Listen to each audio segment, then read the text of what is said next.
And a big welcome back to the Ask Coach Wendy show alongside Wendy Mader. I'm Dave Erickson. Today's topic comes from Jesse, and Jesse says, Wendy, my triathlon off-season has officially begun.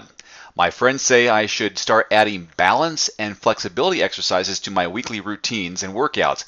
Why and what kind of exercises should I try?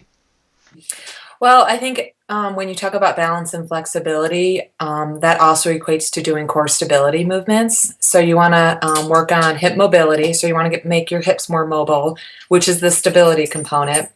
And then in line is that core stability, core meaning hips to shoulders.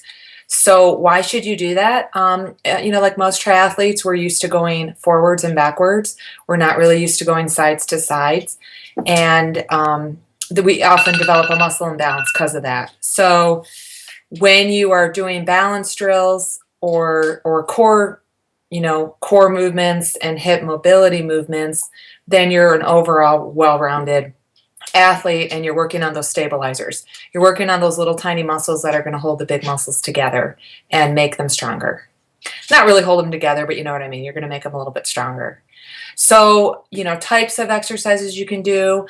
I mean, really just balancing on one leg, close your eyes, and then progress to that, balance on a ball, like a Bosu ball, one of those half domes, and then you can progress from that half dome and actually balance on a stability ball.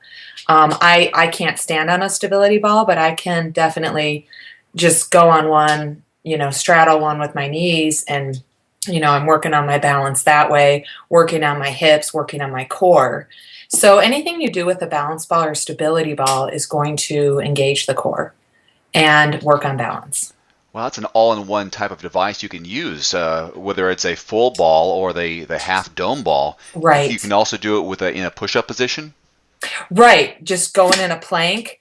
If you turn that blue dome over and then you hold on to it with the dome side facing down, you're kind of working on movements like that in a plank position, which is also going to get your core area And a lot of these as well core, as your hips. and They a lot kind of of go this hand. has to do with like maybe even your balance in the water or your position on the bike to avoid fatigue, right? Exactly. There's hip rotation in swimming, so working on that rotation, those rotation movements, those core movements, you're going to engage that better when you swim, and you're going to have better body balance in the water, as well as trail running involves a lot of balance. Running in general involves a lot of balance because all running is stepping on one leg, stepping on the other leg. So you're constantly balancing on one leg when you run. So of course you should work on that. Strengthen your ankles and calves as well.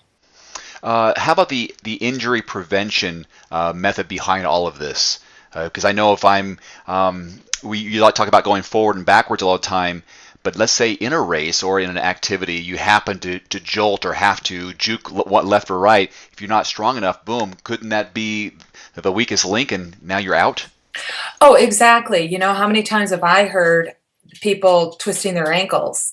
Just because, or they're playing a game. You're in your off season. You want to go play a game of basketball or go play a game of football or something like that. You're not used to doing. If you're weak, then jolting and moving for that ball, you could easily be injured and you could be out of your sport because you're doing a game sport that you're not accustomed to doing. So for just an athlete in general, core strength training to me means injury prevention. They I go can hand in think hand.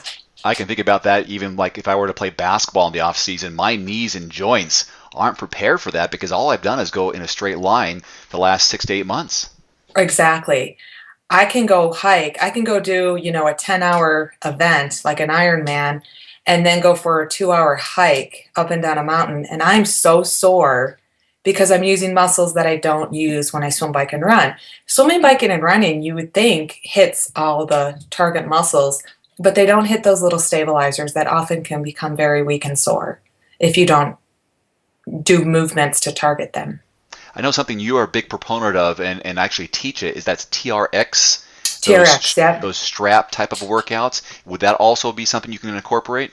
Yeah, TRX is great. TRX, for those who aren't familiar, it's two straps that usually hang down from a wall, and you can target all your major muscle groups: chest, back, bis, tris, shoulders, legs, while engaging your core at the same time.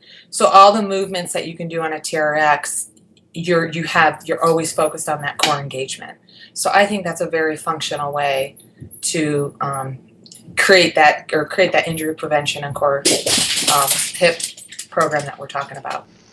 If you have a question for Wendy, use the hashtag AskCoachWendy on Twitter, Facebook, or YouTube. Wendy, great stuff. Thanks a lot. Thanks.